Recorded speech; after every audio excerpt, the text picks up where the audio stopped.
Hello everybody and welcome to a very special installment of All About Film, a cross-processing only video. That's right, we're going to spend the next however many minutes looking at film being used the wrong way.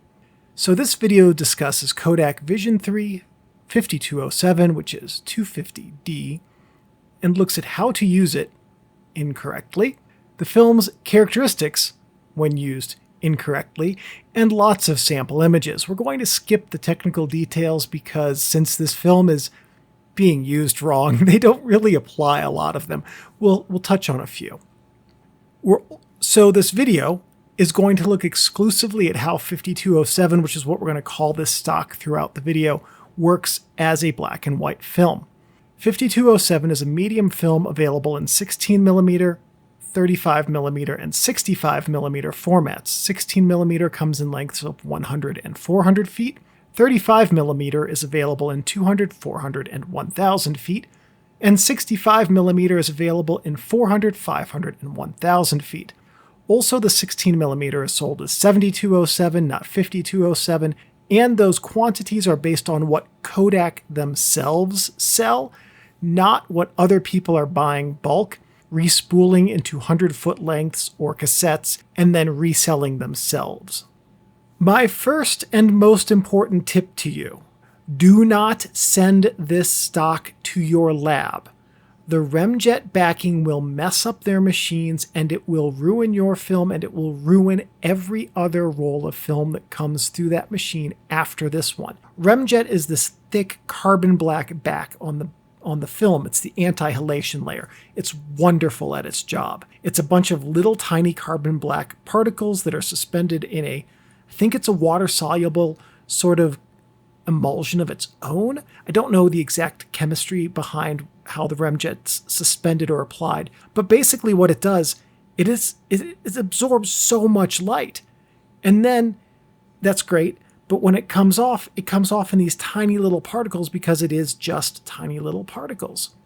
My second tip is that if you decide to tank develop this film at home, or any film with Remjet on the back, by the way, what you want to do is set some of your gear aside, specifically for use with this film stock only, and do not use it for other film stocks until you are done with this and that gear has been thoroughly cleaned. Remjet, when it gets into the developing tanks, will stick to the sides of them. It will stick to the sides of the washing tanks that you use if you have a separate washing tank. It will just coat the spirals, whether they're plastic or stainless steel. And guess what it's going to do? It's going to hang out there. And someday it's going to come off of there and it's going to get onto the emulsion of a future film. So whenever you are done with this film, you have to really do a lot of cleaning of all of your gear that handled this film. Otherwise, you will get Remjet contamination in your future rolls of film. If you reuse your gear, your spiral, your tanks, your washers, whatever, with future films, whether they are Remjet backed or not, and you get Remjet contamination on them, it takes a long time to remove in post, and you can just go ahead and trust me on that one. Now, a logical question is, well, if that's the case, how come the Remjet doesn't ruin the emulsion of the film right now? And that's because what you're going to do with this is wash it off. We'll talk a little bit more about that later in this video, like right now. Third tip, before you develop this film at home, you want to get yourself some powder-free nitrile gloves. After you fix the film and wash it, after it's done with the post-fix washing, you will then need to wash it again under running water, and as you do so, you're going to pass it through your fingers and massage the Remjet off the back of the film. The Remjet's not on the emulsion, it's only on the back.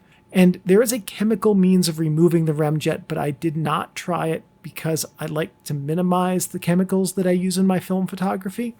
So as you're going to massage this, you're going to do it under the running water so that water carries away any of the Remjet that's being wiped off and any that's on the emulsion, because the emulsion side is going to pass through your fingers as well. And so that does a very, very, very good job of getting rid of the Remjet. And you want to do that with nitrile gloves, one, so that because it's a little bit softer and it's not going to scratch the emulsion as easily. And also because Remjet will get into the crevices of your fingers, any little paper cuts that you have under your fingernails, and it can be pretty hard to get out of those spaces. 5207 is a pretty great film at 250 ISO, and that's really where I shot it and where the results consistently held up. And when we get into the technical section in a little bit, we'll understand reciprocity failure is the one technical section in this video. We'll understand a little bit more about why that is. 5207 has a red base, so the plastic base that it's on is the same as color films. Now, one thing is the color of the base is great for your image contrast under enlargers because, fun fact, the color of this film's base works very much like a number 2 filter gel, maybe a number 1.5. That lets you use this in an enlarger and have some really great contrast control. And I will say that printed images from this that I did with an enlarger some years ago looked way better than this does when it's digitized. That colored base also means that this film takes forever to print on paper, and because that base cuts out a lot of the light. So you can dodge and burn your prints very, very easily with this film. That makes it a really good stock for portraits as well. In addition, it's a motion stock, and Kodak's motion stocks are really stunningly good portrait stocks. And just in general, I love printing this stock in an enlarger because you could also, well, I would also then go and take another filter gel, put it under the lens, and that, because the red base on this was reducing contrast, I could then add contrast back in differently. And there was a lot that could be done with this film in an enlarger. Someone could spend their entire life learning how to use this film in an enlarger and never get bored. For grain, as with all vision stocks, grain is pleasing and provides a stunning background texture to the images. With vision, when it's projected through a projector for motion, the grain just sort of dances. And even with the still images, there's that quality about the grain where it just looks like it becomes this movement within the image, even though it's stationary. And it just adds a whole lot of depth and texture to your images and the way that they present the content in your frame. In general, this film creates black and white images that blend well the smoothness of digital with the feel of film, and that owes to the way that the grain does all of those things that I just described. Now, that said, the grain profile in this film does vary significantly by your developer choice. So as you're going through this video, pay close attention to the way that the grain changes with each developer and see which of those grain profiles suits your aesthetic vision the best. The tonality and tonal range in 5207 creates shadows that are darker than the void's sense of humor. It's just part of the look, and this as a black and white film, well, it's not high contrast because it's not just black and white. The histogram is kind of truncated in the middle, and what happens is that the shadows get dropped pretty easily, and the highlights, they're mixed. It depends on the developer. But the point of this is that you're going to drop your shadow detail a lot with this film, but I'm going to argue that that's a big part of why this film's look is the look it has and is a very good look. For acutance, it's in the middle of the road compared to the other films in this series in terms of being soft transitions between tones and harsh transitions. The contrast level in this stock makes it appear as though it's a sharp film, but it's really not. And we'll find that out in just a minute for sure. But the tonal transitions, personally, I think look really great, especially for people and animal subjects. For contrast, like I've said, it's not really high, and that largely owes to the effect that this film's base color has on digitization, which is to say that the red of the base color reduces contrast in digital workflows, much like it does in enlargement and traditional workflows. For sharpness, the Kodak MTF chart for 5207 shows varied sharpness for each color layer with suitable response for each ending at approximately the 90 cycles per millimeter range. That makes this softer than most black and white films. Now, that also means it's very, very hard to compare this to other black and white films because ADOX and Ilford and so forth rate their films on line pairs per millimeter. I don't know if there's a difference between cycles per millimeter and line pairs. So if 90 cycles per millimeter is the exact same as 90 line pairs, I couldn't tell you. And the Kodak engineer who kind of explained this to me wouldn't answer that question, much to his credit, when I asked him. But to compare this to another Kodak film, which is a fair comparison because it's tested in the same way, TMax 100 has a suitable response ending on the MTF chart at 180 cycles per millimeter, according to the TMax 100 datasheet. That is twice the sharpness of 5207. Now, TMax 100 is quite a sharp film, but a film that's half that sharp would be quite soft. The film's gamma is somewhat limited by black and white film standards, and that's due entirely to the fact that this is a color film with a red base, and you're watching a video about how I spent years using this film the wrong way. So the gamma line is pretty flat compared to other black and white films, and again, that owes to the color of the film base working like a contrast reducing filter. One additional note is, let me just stress one more time, in case you haven't gotten it yet, this is an ECN2 color motion film, not a black and white film. This video is not showing you peak performance for this film. What it is showing you is what you can expect from this film if you cross-process it black and white at home, which I know a lot of people have been very curious about. Kodak's only note on this film's reciprocity failure is that exposures between 1/1000th of a second and a full second need no reciprocity. Now, reciprocity failure is not really an issue for motion stocks, as they're generally shot at exposures well within the film's reciprocity range.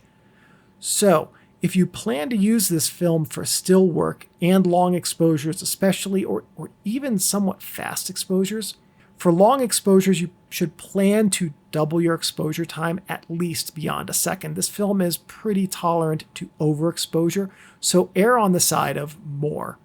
That seemed to work really well for me.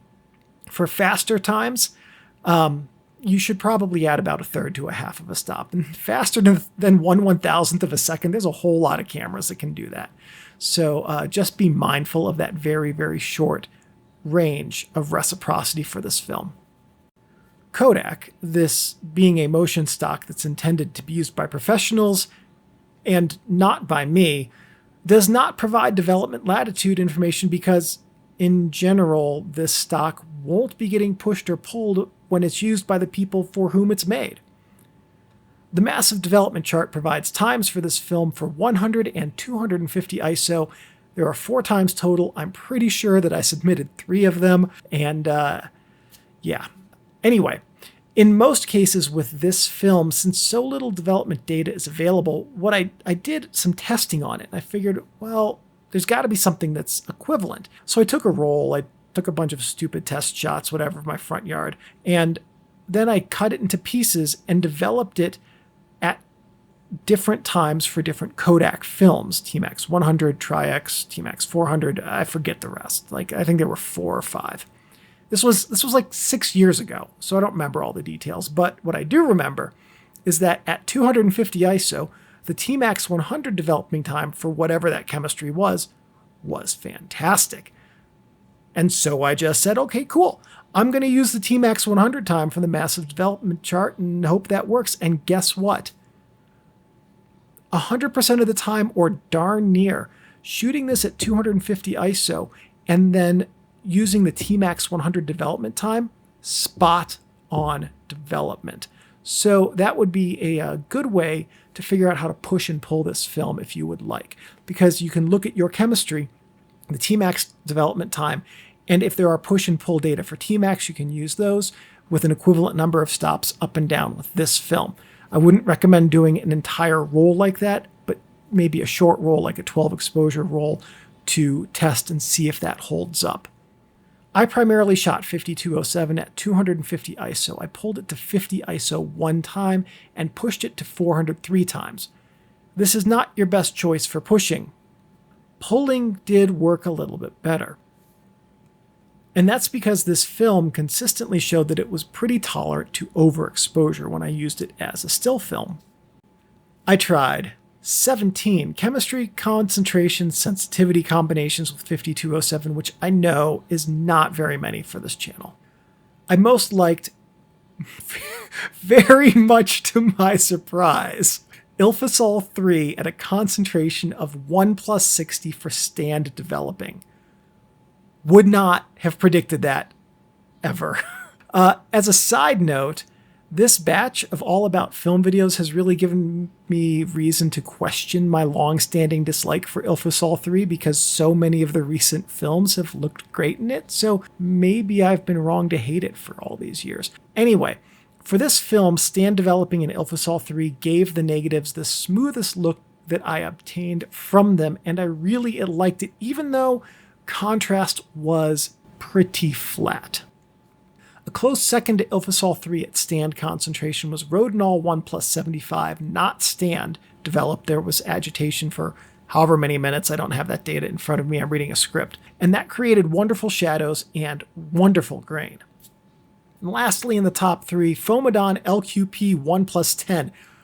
Huge surprise, by the way. I really did not expect this film to work out well in a Fomadon developer, but I liked it a lot. It delivered some pretty wonderful tones in places, really great and stark contrast, and really great highlight retention, largely all of that being said at the cost of shadow detail in its entirety. So Fomadon did not give this like a huge dynamic range and no grain. It gave it a very distinct look that I just happen to really like and think was just lovely. So, well, two of these are Kodak chemistries. Oops. The worst developer I used was Silvermax developer at a concentration of 1+24 because the shadows completely dropped, and in the sample images you can see the elk's eyes were strictly black with no detail, and that was not the case in other shots from other films from that same series. The look that this gave in Silvermax developer could be good and compelling and could be fantastic in the right application. But that application was not me. D76 1+1 was the second worst, delivering results with mushy contrast, soft details, and kinda blotchy grain. Definitely not a fan, would not use this in D76+1 again. Polydol 1+3 rounded out the worst offenders, but it was kind of mixed because skin tones looked really good. But the film could not retain shadows or highlights at all. So this combination would work really well for people who are being photographed in even light. But Polydol is really hard to find now because it's been out of production for so long. So if you're going to use this stuff, you really have to make it. And that's going to be hard to find that formula outside of Kodak. This video is a bit outside my typical because instead of looking at what a film can do in line with what it is designed to do, I spent years breaking the rules with this film and seeing what worked, doing what it wasn't supposed to do, and making a lot of messes in my darkroom at the same time. And a lot of the things I tried, quite frankly, did not work. In fact, I burned through a lot of this film and did not get anything decent out of it until I stumbled across that TMax 100 correlation. I shot around 500 feet of this stock, and the failures that I had didn't make it in here because they weren't scannable. They were too thin to have any images be visible in them. They had tons and tons of Remjet contamination in them, things like that. Those early errors led me to finding that this film in general responds to the TMax 100 developing times, as we talked about, but also really refining the process I use for cleaning Remjet off of this film, and more importantly, cleaning my gear when I was finished with it, because that's where most of the Remjet contamination came from, not from the film as it was being developed, but from the tanks I was using that I wasn't cleaning between rolls. I did struggle with 5207 because cross-processing it in black and white is like asking a thoroughbred to pack some foodstuffs up a mountain cliffside trail. Sure, the thoroughbred can do that, but it's gonna resent the heck out of you for asking.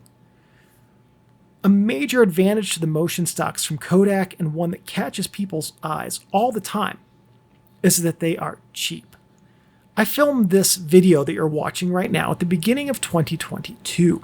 Right now, as I record this, Kodak sells 5207 35mm in lengths of 200, 400, and 1000 feet for US dollars 172.25, 316.56, and 791.40 respectively. Price adjusting those to 100 foot lengths, that's US dollars 86.13, 79.14, and 79.14 for each spool size respectively. That's half the cost of TMax. Referencing Freestyle Photo's prices for 100 foot 35mm rolls, that pricing places 5207 slightly higher than Kentmere. And all that you have to put up with for that cost savings is a whole lot of special handling hassle and mess and trouble because of the Remjet. Now, I love the way that Vision stocks writ large look in black and white. And this is not the first one that I've cross-processed in black and white. I've cross-processed most of them in black and white now. And there should be no shock that a really great color film can, doesn't necessarily have to, translate into a really great black and white film. The look that 5207 yields in black and white is stark and harsh in most cases, but it handles people well. So let me finish this video with some tips to help you cross-process this film in case you do. Firstly, if you want to buy it new, pony up for the 200-foot roll. Find a friend, split the cost, split the film, hand spool it in pitch blackness right into two Lloyd's reloaders, and do your darndest to be fair about it to each other. Or heck, just buy it yourself. 200 feet is only $30 more than 100 feet of TMax 400. Nextly, wait, is that a word? I don't know, it's in the script. Anyway, don't buy overpriced 100-foot lengths of this stuff that are available on eBay from overseas. There's no quality control on those, and they'll have been shipped a lot before they reach you. And quite frankly, that shipping a lot before they reach you is the thing that would worry me more about those. If you want to try one roll of this to see if you like it, go for that. Even if you're buying it from overseas, that will probably be just fine. Yes, this is all of the Vision stocks, respooled one roll at a time and sold online, are very expensive per roll, but that one roll is cheaper than buying 200 feet and finding out that you hate working with this stuff. Another way to buy this is in short ends of unknown quantity, and that's generally available on everybody's favorite auction site. I did that 3 times. Twice that went well with film lengths a bit more than 150 feet each, and the third time, and the most expensive time because it was about 300 feet of short end, the canister had been improperly marked as a short end, and it was actually footage from a vacation commercial, which I learned after spooling about 100 feet of that at the same time that I spooled about 100 feet from a good canister. So you can imagine my frustration at trying to work that out since I had 200 feet of this stuff spooled up into cassettes and could not tell it apart. Long and short, if you buy short ends, there's a risk of pre-use or light fogging, but if they're good, they can save you money. Lastly, the look that 5207 yields in black and white will not suit every aesthetic and every subject. Honestly, it looks like it could create stills for a modern-day film noir and handle those quite well. The look is an acquired taste, but I argue it's worth acquiring even if you never want to shoot this as a black and white film, even if you just want to appreciate the work that goes into shooting this as a black and white film. 5207 can suit some subjects well, and if your voice mirrors what it can do, then the added work could provide you a unique image characteristic and look that no one else quite matches.